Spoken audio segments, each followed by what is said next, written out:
Losing a spouse is one of life's most profound challenges. The emotional weight of grief is only part of the struggle. The sudden responsibility of making countless decisions can feel overwhelming. In times like these, it's easy to act out of pain, loneliness, or pressure from others.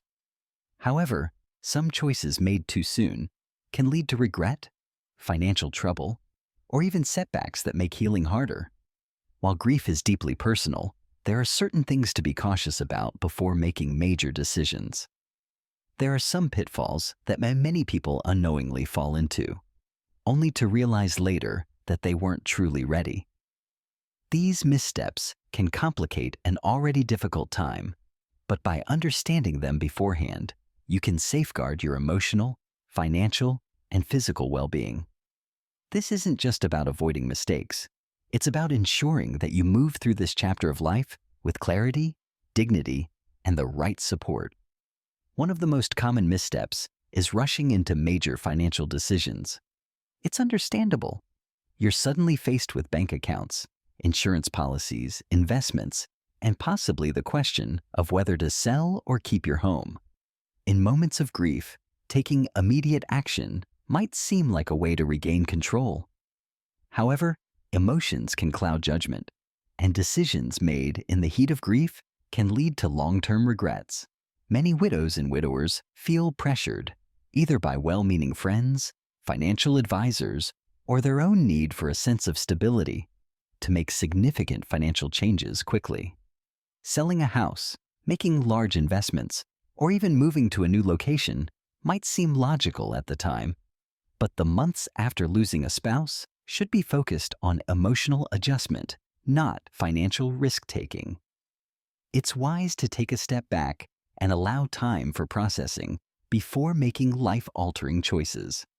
Consider the experience of Margaret, a 74-year-old woman who, after losing her husband, was advised by multiple people to downsize immediately. The idea made sense. Less upkeep, lower costs, and a fresh start. Within months, she sold the home she had lived in for 40 years and moved into a small apartment in another town. But once the initial shock of loss settled, she realized she had acted out of panic. She missed the familiarity of her old neighborhood, her friends, and the sense of security her home had provided. In hindsight, she wished she had waited longer before making such a drastic move. Financial decisions don't only involve real estate. Many newly widowed individuals become targets for financial predators who take advantage of vulnerability. Whether it's aggressive sales tactics, unsolicited investment opportunities, or even well-meaning but misguided advice from friends, it's important to be cautious. If someone is pressuring you to sign documents, withdraw money, or make quick financial moves, take a moment to pause. The best financial decisions are rarely those made in haste. Another common mistake is giving away money or assets too soon. In the midst of grief, there's often a strong desire to help others, children, grandchildren, charities, or close friends. While generosity is admirable, making large financial gifts or distributing assets prematurely can create financial instability down the line. What seems manageable in the short term may not be sustainable in the years ahead. Before making any major financial commitments, it's advisable to consult a trusted professional who can help guide long-term planning. Experts frequently recommend the one-year rule, which suggests waiting at least a year before making irreversible financial decisions. This period allows the initial emotional shock to subside, providing a clearer perspective on what is truly best for the future.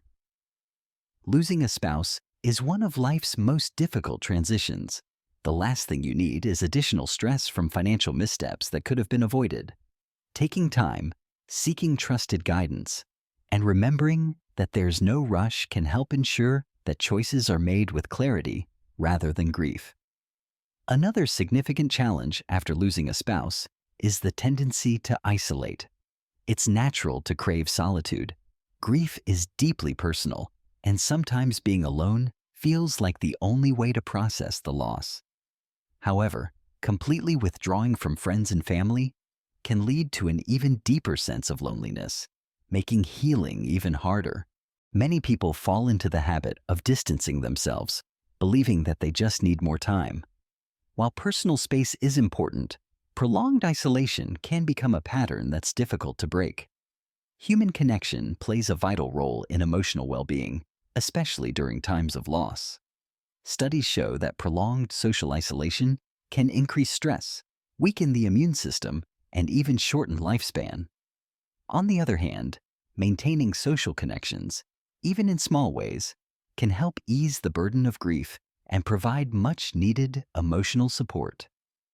Consider Walter, a 78-year-old man who lost his wife after 52 years of marriage. Overwhelmed by grief, he stopped answering phone calls, avoided family gatherings, and rarely left the house.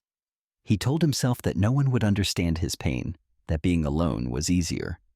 But as months passed, instead of feeling better, he felt worse. His days blurred together, his energy levels dropped, and even his appetite changed. It wasn't until a persistent neighbor invited him over for coffee that something shifted. That one conversation led to weekly visits, and eventually, a small social routine. The pain didn't disappear, but he realized that sharing even small moments with others helped lighten the weight of his loss. The goal isn't to force yourself into large social situations before you're ready. It's about taking small steps to stay connected. Answering a phone call, going for a short walk with a friend, or joining a support group can prevent deep loneliness. Even if talking feels too difficult, simply being around people, listening to conversations, sharing a meal, or sitting in a familiar setting can remind you that support is available when you need it. Another common mistake is pushing away those who care the most. Grief can bring exhaustion, irritability, or the sense that no one truly understands what you're going through. While it's true that others may not have the perfect words, their presence alone can make a difference. Letting loved ones in, little by little, can offer comfort even when words fail. Seeking support from those who understand your experience can also be incredibly beneficial. Whether through grief support groups, therapy, or spiritual communities, sharing with others who have faced similar loss can provide valuable perspective and encouragement. The pain of losing a spouse never truly disappears, but having a support system can make the journey less lonely. Healing from such a profound loss takes time, patience, and self-compassion. Avoiding rushed decisions, staying connected with others, and allowing yourself the space to grieve without pressure can help make this transition more manageable. By recognizing the pitfalls ahead of time, you can protect your well-being and move forward with clarity and support. This chapter of life may be difficult, but with the right approach, it can also be a time of reflection, resilience, and growth. Engaging with others who have experienced a similar loss, whether through a grief support group, a local community gathering, or even an online forum, can offer immense comfort. Speaking to those who truly understand what you're going through can validate your emotions and remind you that you are not alone. There is no fixed timeline for healing, and there is no single correct way to navigate grief. However, complete isolation can make the process even more challenging. Taking small steps to reconnect with others at your own pace can bring support, encouragement, and even moments of unexpected joy. Remember, you don't have to carry this burden alone.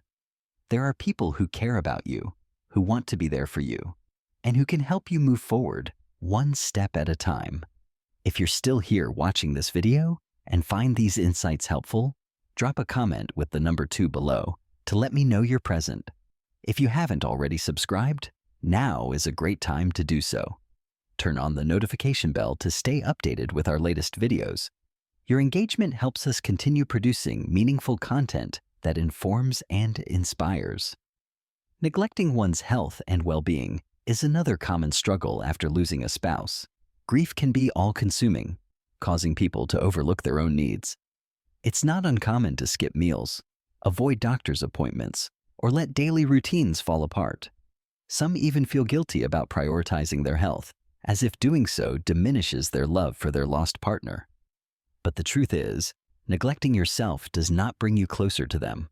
It only makes the journey ahead more difficult. Grief takes a toll on the body in ways many people don't expect.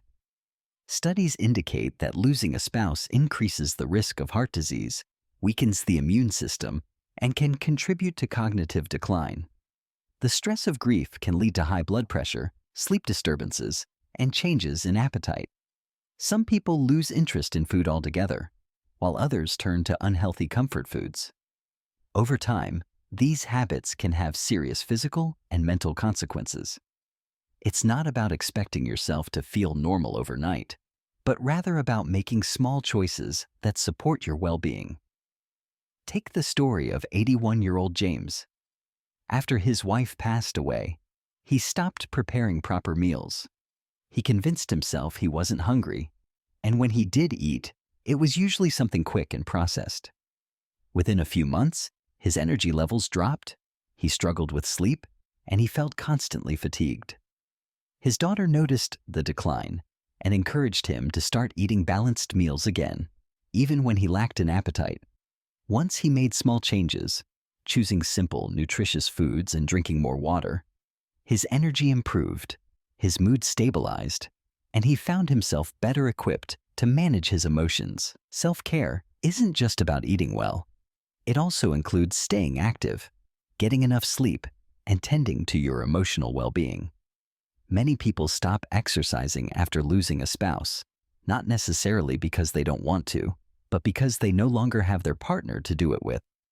However, staying physically active, even if it's just taking a short daily walk, can reduce stress, lift your mood, and contribute to longevity.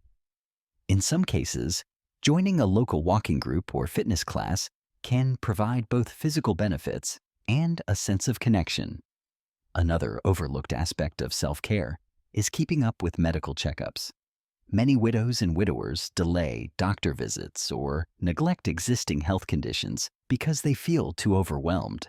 But this is the time when prioritizing your health matters most. If it's been a while since your last checkup, consider scheduling an appointment. Staying on top of medical needs, managing existing conditions, and adhering to prescribed medications can significantly impact both physical and emotional well-being. Mental health is just as important as physical health. Grief can lead to depression, anxiety, and feelings of hopelessness, especially when combined with isolation. If you find yourself struggling, don't hesitate to seek help. Speaking with a therapist, joining a grief support group, or simply opening up to a trusted friend can provide comfort and reassurance. Seeking support is not a sign of weakness. It is a step toward healing.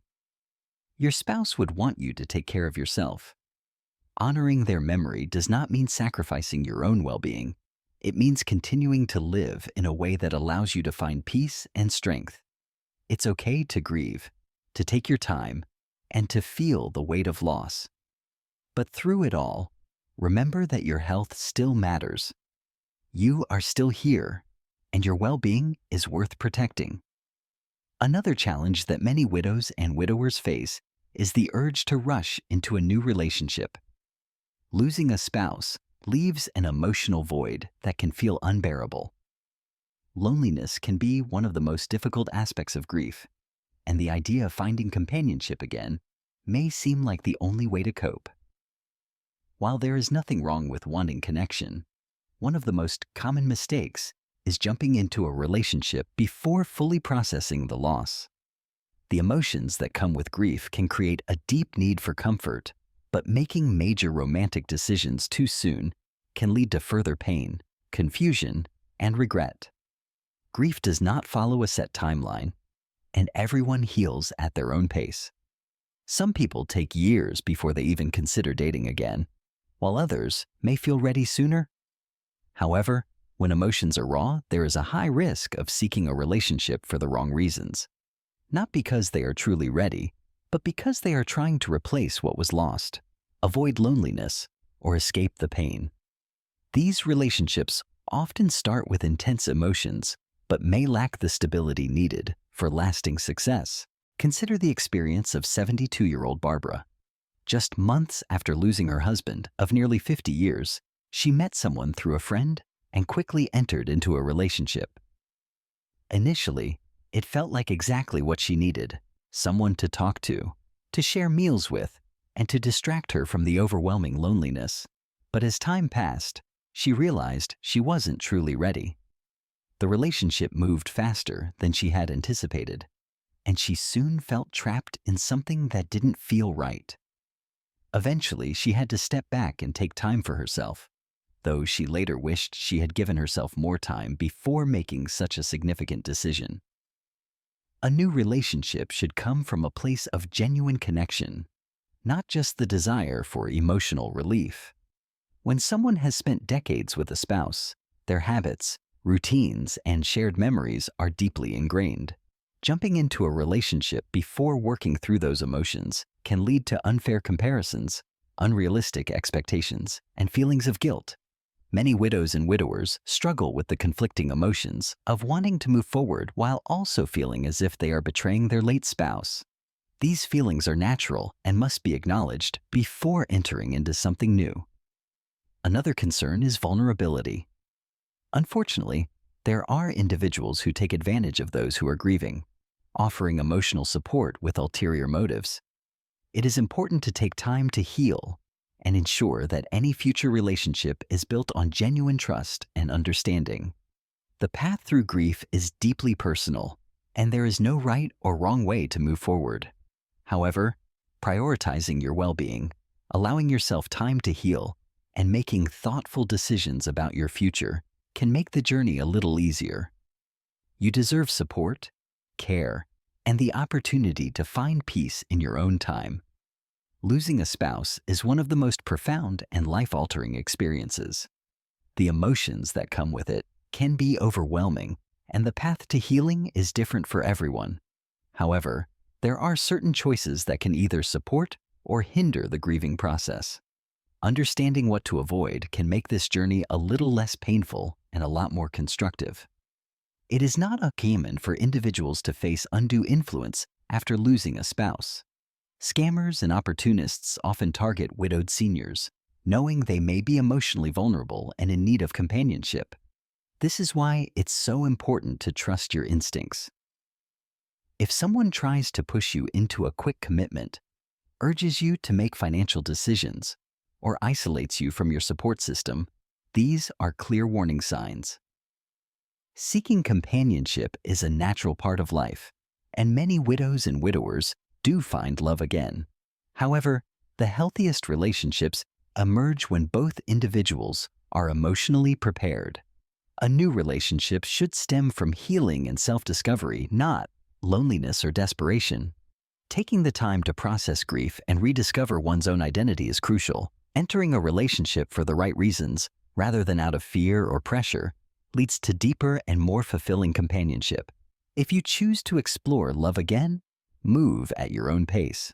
Understand what truly matters to you in a partnership, and don't let external voices rush you. Trusted friends or family members can provide valuable guidance, but the decision ultimately belongs to you alone. Healing and grief have no set schedule. Prioritizing self-care ensures that any new relationship is built on stability, peace, and genuine connection.